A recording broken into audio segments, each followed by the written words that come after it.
ലബനന്റെ തെക്കൻ മേഖലയ്ക്ക് പുറത്തേക്കും ആക്രമണം വ്യാപിപ്പിച്ച് ഇസ്രായേൽ. ആക്രമണത്തിൽ 100 പേർ കൊല്ലപ്പെട്ടെന്നും 300-ലധികം പേർക്ക് പരിക്കേറ്റു എന്നും റിപ്പോർട്ടുണ്ട്. ഒരു അപ്പാർട്ട്മെന്റിന്റെ 2 നില പൂർണ്ണമായും തകർന്നതിന്റെ ദൃശ്യങ്ങളും പുറത്തുവന്നു.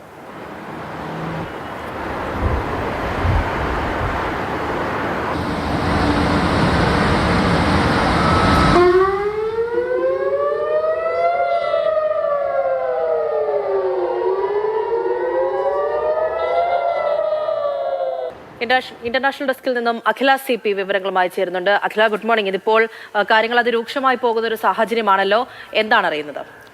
പൂജ, വളരെ സങ്കീർണമായ സംഭവങ്ങളാണ് ലെബനനും നമ്മൾ കഴിഞ്ഞ ദിവസങ്ങളിലൊക്കെ കണ്ടിരുന്നു. ലെബനനും ഇസ്രയേലും തമ്മിലുള്ള കടുത്ത പോരാട്ടം തുടരുകയാണ്. അതിനിടയിലാണ് ഇന്നലെ മാത്രം 100 പേർ മരണപ്പെടുന്ന അല്ലെങ്കിൽ 100 പേർ കൊല്ലപ്പെടുന്ന ഒരു സംഭവം ഉണ്ടായിരിക്കുന്നത്. തെക്കൻ മേഖലയിലേക്ക് ലെബനന്റെ തെക്കൻ മേഖലയായ ബെയ്റൂട്ടിലേക്ക്, തലസ്ഥാനമായ ബെയ്റൂട്ടിലേക്ക് ഇസ്രയേൽ വ്യോമാക്രമണം നടത്തുകയും 105 പേർ കൊല്ലപ്പെടുകയും 300-ലധികം പേർക്ക് പരിക്കേൽക്കുകയും ചെയ്ത ഒരു സംഭവമാണ് ഏറ്റവും പുതുതായി വരുന്നൊരു വാർത്ത.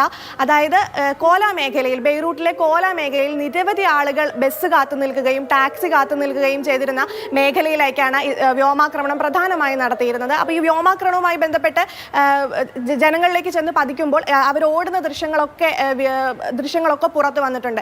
വലിയൊരു ആക്രമണമാണ് നടത്തിയത്. ഇത് ഏറ്റവും പ്രധാനം എന്ന് പറയുന്നത് 2006 ശേഷം ഇസ്രയേലിനും ലെബനനും തമ്മിൽ 34 ദിവസം നീണ്ടുനിന്ന ഒരു 2006 യുദ്ധത്തിന് ശേഷം ആദ്യമായാണ് ഇസ്രയേൽ ലെബനിലെ തെക്കൻ മേഖലകളിലേക്ക് ആക്രമണം വ്യാപിപ്പിക്കുന്നത്. അതായത് ഇനിയും ആക്രമണങ്ങൾ വ്യാപിപ്പിക്കും എന്നുള്ളൊരു വലിയ സൂചനയാണ് ഇസ്രയേൽ ഇതിലൂടെ നൽകുന്നത്.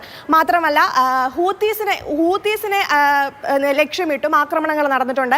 അതായത് അത് 4 പേർ കൊല്ലപ്പെടുകയും 33 പേരിലധികം പേർക്ക് പരിക്കേൽക്കുകയും ചെയ്തിട്ടുണ്ട്. അതായത് ഇസ്രയേൽ ഭയപ്പെടുന്ന ആക്സിസ് ഓഫ് റെസിസ്റ്റൻസ്, നമുക്കറിയാം ഇറാന്റെയും സിറിയയുടെയും ഇത്തരത്തിലുള്ള യമന്റെയും ഒക്കെ നേതൃത്വത്തിൽ ഇസ്രയേൽ സേനയെ പ്രതിരോധിക്കാനുള്ള ഒരു ആക്സിസ് ഓഫ് റെസിസ്റ്റൻസ് എന്ന് പറയുന്ന ഒരു സംഘടനയെ ഇസ്രയേൽ ഭയപ്പെടുന്നുണ്ട്. കാരണം ഏത് രീതിയിലാണ് ഇവർക്ക് ആക്രമണങ്ങൾ നേരിടേണ്ടി വരിക എന്നുള്ള കാര്യങ്ങളിലൊന്നും ഇസ്രയേലിന് വ്യക്തതയില്ല. അതുകൊണ്ട് തന്നെയാണ് അവരെ ലക്ഷ്യമിട്ടിട്ടുള്ള ആക്രമണങ്ങൾ നടന്നത്. കഴിഞ്ഞ ദിവസങ്ങളിലെല്ലാം നമ്മൾ കണ്ടു ഹെസ്ബുള്ള തലവൻ ഹസ്രത്ത് നസ്രുള്ള ഉൾപ്പെടെയുള്ള പ്രധാന നേതാക്കളെ കൊലപ്പെടുത്തിയാണ് ഇസ്രയേൽ ഇത്തരത്തിലുള്ള ആക്രമണങ്ങൾ തുടരുന്നത്. അതായത് ഇതിലൊരു അറുതി വരുത്താൻ എന്തായാലും ഇസ്രയേലിന് ഇപ്പോൾ ഉദ്ദേശമില്ല. കഴിഞ്ഞ UN പൊതുസഭയിലൊക്കെ നമ്മൾ നെതന്യാഹുവിൻ്റെ പ്രസംഗങ്ങൾ ശ്രദ്ധിച്ചതാണ്. ഞങ്ങൾക്ക് ആരെ വേണമെങ്കിലും ആക്രമിക്കാം, ഞങ്ങൾക്ക് എവിടെയും എത്തിച്ചേരാനുള്ള ഒരു സംഘടനാ സംവിധാനവും സൈന്യ ശക്തിയും എല്ലാം ഉണ്ട്, അതുകൊണ്ട് എല്ലാവരും ഭയപ്പെടണം, ഞങ്ങളെ ആക്രമിക്കുന്ന